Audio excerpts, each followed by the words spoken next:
നമസ്കാരം. മലപ്പുറം ജില്ലയെക്കുറിച്ച് നടത്തിയ പ്രസ്താവനയിൽ SNDP യോഗം ജനറൽ സെക്രട്ടറി വെള്ളാപ്പള്ളി നടേശനെ വിമർശിച്ച് യൂത്ത് ലീഗ് സംസ്ഥാന സെക്രട്ടറി അഡ്വക്കേറ്റ് ഫാത്തിമ തഹലിയ. വർഗീയ വിഷം ചീറ്റുന്ന വെള്ളാപ്പള്ളി നടേശനെ പിടിച്ചുകെട്ടാൻ വാവാ സുരേഷിനെ വിളിക്കണമെന്ന് ഫാത്തിമ ഫേസ്ബുക്ക് പോസ്റ്റിൽ ആവശ്യപ്പെട്ടു. BJPയെ പ്രീതിപ്പെടുത്തി കേസുകളിൽ നിന്നും രക്ഷപ്പെടാൻ വർഗീയത പറയുന്ന വെള്ളാപ്പള്ളിക്കെതിരെ സാംസ്കാരിക കേരളം ഒന്നടങ്കം ശബ്ദമുയർത്തണം. വെള്ളാപ്പള്ളിയുടെ വിഷമേറ്റവർക്ക് ആന്റിവെനം ഇഞ്ചക്ഷൻ നൽകണമെന്നും ഫാത്തിമ തഹലിയ ആവശ്യപ്പെടുന്നു. വർഗീയ വിഷം ചുറ്റുന്ന വെള്ളാപ്പള്ളി നടേശനെ പിടിച്ചുകെട്ടാൻ വാവാ സുരേഷിനെ വിളിക്കണം. അയാളുടെ വീടിന് മുമ്പിൽ വെള്ളാപ്പള്ളിയുണ്ട്, സൂക്ഷിക്കുകയെന്ന് ബോർഡ് എഴുതി വെക്കണം.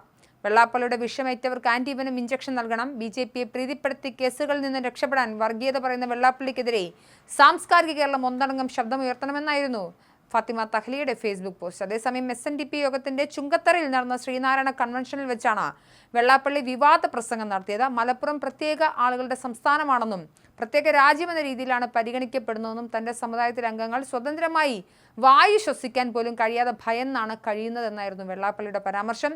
വോട്ട് കുത്തിയന്ത്രങ്ങളായി മാത്രം ഈഴവ സമുദായത്തിലുള്ളവർ മാറുന്ന സ്ഥിതിയാണ് മലപ്പുറത്തുള്ളതെന്നും മുസ്ലിം ലീഗുകാർ ആനുകൂല്യങ്ങൾ തട്ടിയെടുക്കുകയാണെന്നും വെള്ളാപ്പള്ളി ആരോപിച്ചിരുന്നു.